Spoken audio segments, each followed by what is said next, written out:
all, happy Tuesday, and I thought I would give you a little Tuesday health tip. One of you guys posted a question about the amount of sodium in the protein powder, and I thought this was a super awesome opportunity to talk about salt.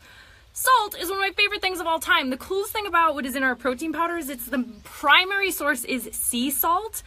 This makes a difference. Why? Because sea salt is actually super, super high in minerals, trace minerals that your body needs to be healthy. So sea salt is really, really good for you.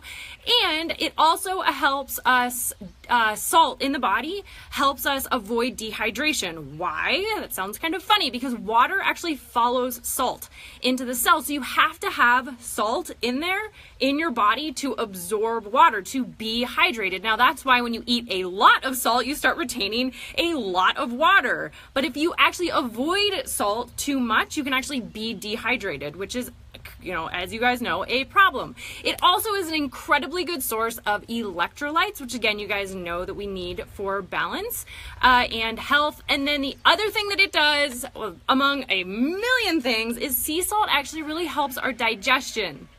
Sorry about the crowing roosters. Sea salt really helps our digestion because it helps our body produce hydrochloric acid. Why do you need hydrochloric acid? In our stomach, that's where we primarily absorb and break down, not absorb, it's where we break down proteins. Proteins come into our stomach looking like a giant little hairball, and when it hits our stomach, the hydrochloric acid in our stomach unwinds that hairball, chops up that little protein, sends it down into the small intestine, and then it's absorbed to build you. Well, if we don't have proper amount of hydrochloric acid, HCl, we need salt to make that, we will not break down our proteins properly and you will not build you properly. So what I want you guys to focus on is not necessarily the amount of salt that's in there, it's the quality of salt that is in our protein powder. It is, like I said, the primary source is sea salt. So the other thing that's really awesome about our program is that because the program encourages the 30 Days to Fit, 30 Days to Healthy Living encourages 2 shakes a day and then a whole foods meal. When you're eating whole foods, there's not a lot of added sodium to that. You get to add quality sea salt to the whole foods they're also focusing on.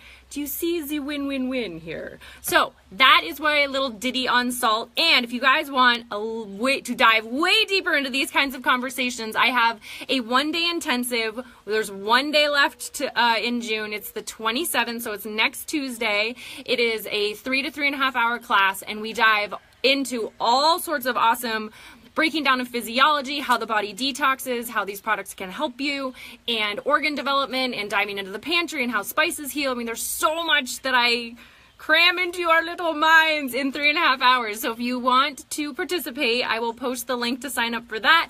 Hope this was helpful. You guys ask questions always, and if there's something that you want me to talk about, just ask away. You know where to find me. All right, bye. Mwah!